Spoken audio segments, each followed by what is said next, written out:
Checking your account balance on Cash App is a straightforward process. Follow these simple steps to easily find your balance. Step 1. Open the Cash App. Launch the Cash App on your mobile device by tapping this icon. Make sure you are logged into your account. Step 2. Locate the balance. Once the app is open, look for your account balance displayed prominently on the home screen. It is usually shown at the top of the screen. Step 3. Tap on the balance. If you want more detailed information about your balance, tap on the displayed balance. This action will take you to a screen with more account details. Step 4. Review recent transactions. On the balance details screen, you can scroll through your recent transactions. This will help you understand your spending and any pending deposits. Step 5. Log out if necessary.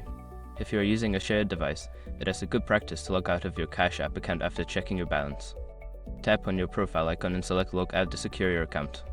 By following these steps, you can easily check your account balance on Cash App. Remember to keep your app updated for the best experience.